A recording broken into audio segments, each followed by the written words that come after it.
अस्सलामु अलैकुम वरहमतुल्लाहि वबरकातुहू। क्लास 7 हमने एक पार्ट पेज नंबर 59 जो है वो ट्रांसलेशन का कर लिया था। आज हमने 60 से स्टार्ट करना है, बल्कि 60 पेज ही पूरा हो जाएगा। ठीक है, तो ट्रांसलेशन हम स्टार्ट करेंगे यूनिट नंबर 8 की। उससे पहले हम दुआ पढ़ लेते हैं। आऊज़ु बिल्लाहि मिनश शैतानिर रजीम, बिस्मिल्लाहिर रहमानिर रहीम, रब्बिश्रह ली सदरी व यस्सिर ली अमरी वाहलुल उक़दतम मिन लिसानी यफ़क़हू क़ौली रब्बि ज़िदनी इल्मा अल्लाहुम्मा फ़क़िहना फ़िद्दीन आमीन। जी, पिछले लेसन में हम लोगों ने ना हॉटर तक कर लिया था। दिस ये फेनोमेना मीन रुझान, इज़ है, नोन एज के तौर पर जाना जाता है, ग्रीन हाउस इफ़ेक्ट के तौर पर।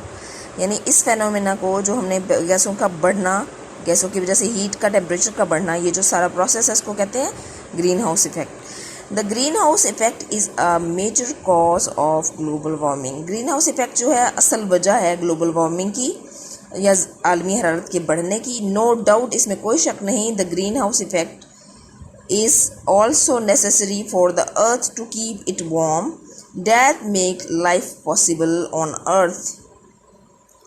ठीक है, तो इसमें कोई शक नहीं कि ग्रीन हाउस इफेक्ट एक वजह है जिससे ज़िंदगी जो है वो ज़मीन पर कायम है। ठीक है, उसको ज़मीन के ऊपर, उसको ज़िंदगी को, नो डाउट, कोई शक नहीं। Green house effect, green house असर या ग्रीन हाउस इफेक्ट इज़ है ऑल्सो भी नेसेसरी, ज़रूरी, फॉर के लिए, द अर्थ ज़मीन के लिए, टू कीप रखने के लिए, इट वार्म इसे गर्म रखने के लिए, दैट जो कि मेक्स लाइफ पॉसिबल जो ज़िंदगी को मुमकिन बनाता है, ऑन अर्थ ज़मीन पर, और एल्स वरना द वर्ल्ड वुड फ्रीज, वरना दुनिया मुंजमद हो जाती, जम जाती दुनिया, ज़मीन। ठीक है ना, तो वो भी तो सही नहीं था ना। हीट का होना बहुत ज़रूरी था, लेकिन फिर ज़्यादा जब बढ़ी तो एक, आपको पता है ना, किसी भी चीज़ की ज़्यादती या कमी वो सही नहीं होती। तो जब हीट की ज़्यादती हो गई तो फिर वो ख़राब हो गया ना काम। ठीक है, हाउएवर जबकि ग्लोबल वार्मिंग रिप्रेजेंट, नुमाइंदगी करती है, ये करता है, नुमाइंदगी करता है, ओनली सिर्फ one aspect of climate change, एक मौसमियाती भी तब्दीली के पहलू की अक्कासी करता है या उसकी अक्कासी नुमाइंदगी करता है। अदर कॉजेज़, दूसरी वजूहात, include natural factors, human activities, दूसरी वजूहात भी हैं इसमें शामिल हैं। वो कौन सी हैं? नेचुरल फैक्टर्स, कुदरती अवामिल, ह्यूमन एक्टिविटीज़, इंसानों की सरगर्मियाँ, ETC का मतलब वगैरह।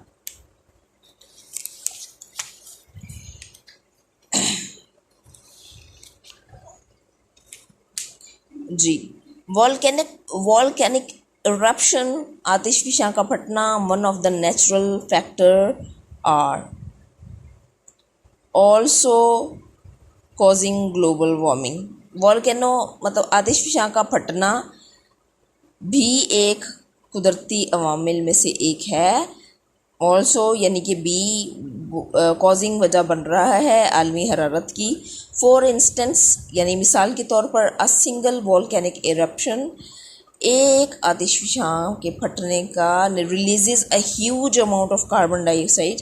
यानी अगर एक आतिशफशां फटता है तो उससे क्या होता है कि कार्बन डाइऑक्साइड की बहुत सारी मिकदार रिलीजेस निकलती है, ह्यूज अमाउंट, काफ़ी सारी मिकदार, ज़्यादा सारी मिकदार कार्बन डाइऑक्साइड की, one of the green house gases. ठीक है, जो कि ग्रीन हाउस गैसेस में शामिल है कार्बन डाइऑक्साइड। ठीक है, दैट जो ट्रैप्स फंसा देती है, फंसा कर अलार्ज बड़ी अमाउंट मिकदार में ऑफ हीट, हरारत की बहुत बड़ी मिकदार, एंड रेज द टेम्परेचर, और बढ़ाता है उसको, किसको? दर्जा हरारत को, टेम्परेचर को बढ़ाता है ज़मीन के। इन द एटमॉस्फेयर, माहौल में फिर गर्मी बढ़ जाती है, हरारत बढ़ जाती है। माइनिंग कानकुनी इज़ अ ह्यूमन एक्टिविटी, ये इंसानों की सरगर्मी है। माइनिंग कानकुनी एसोसिएटेड जो मंसूब है विद ग्लोबल वार्मिंग, ये भी आलमी हरारत के साथ इसका ताल्लुक़ बना। ठीक है, ड्यूरिंग प्रोसेस ऑफ माइनिंग कानकुनी के अमल के दौरान दौरान प्रोसेस अमल ऑफ के कानकुनी माइनिंग कानकुनी लार्ज अमाउंट बड़ी मिकदार में ऑफ की methane is released in atmosphere, यानी जब कानकुनी का प्रोसेस किया जाता है तो उसमें माहौल में मीथेन की बहुत बड़ी मिकदार जो है वो खारिज हो जाती है। It gets trapped in the atmosphere, ठीक है, तो वो एटमॉस्फेयर में ट्रैप हो जाती है मीथेन गैस, कॉजिंग जो कि वजह बन रही है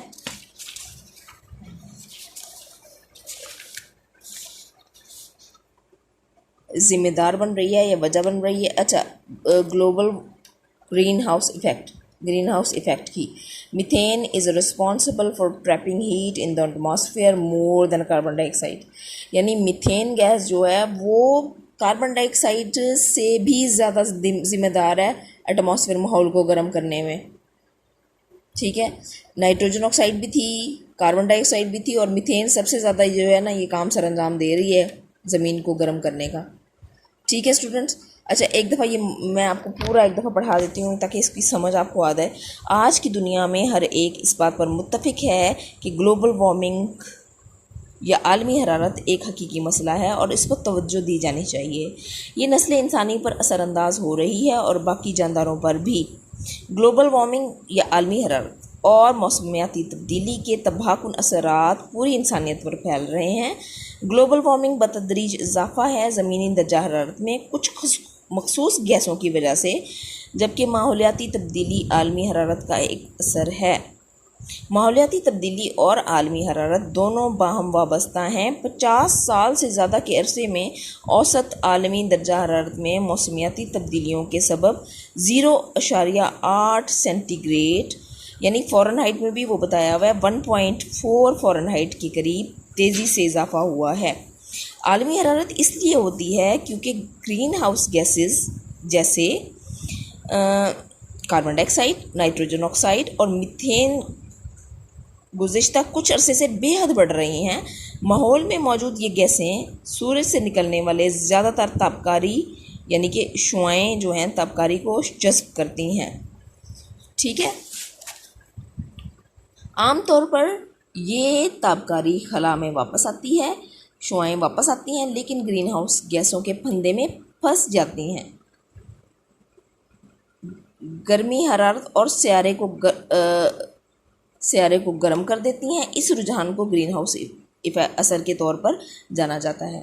ये ग्रीन हाउस इफ़ेक्ट जो है ग्लोबल वार्मिंग की एक बड़ी वजह है। इसमें कोई शक नहीं कि ग्रीन हाउस असर ज़मीन को गर्म रखने के लिए भी ज़रूरी है, जिसकी वजह से ज़मीन पर ज़िंदगी मुमकिन हो सकती है, वरना ज़मीन मुंजमद हो जाती। जबकि आलमी हरारत में इजाफा माहौलियाती तब्दीली के सिर्फ एक पहलू की नुमाइंदगी करता है। दीगर वजूहात में कुदरती अवामिल, इंसानी सरगर्मियाँ वगैरह शामिल हैं। आतिशफ़िशा का फटना एक कुदरती अवामिल में भी आलमी हरारत का सबब बन रहा है। मिसाल के तौर पर एक ही आतिशफ़िशा फटने से ग्रीन हाउस गैसों में से एक कार्बन डाइऑक्साइड की बड़ी मिकदार निकलती है, जो गर्मी की एक बड़ी मिकदार को फंसाकर माहौल में दर्जा हरारत बढ़ाता है। कानकुनी भी एक इंसानी सरगर्मी है जो मुंसलिक है आलमी हरारत से। इस अमल के दौरान मीथेन की बड़ी मिकदार माहौल में फैल गई है, ये माहौल में फंस चुकी है और ग्रीन हाउस असर की वजह बनी। मीथेन हरारत को फंसाने में माहौल में ज़िम्मेदार है कार्बन डाइऑक्साइड से भी ज़्यादा। समझ आ गई क्लास?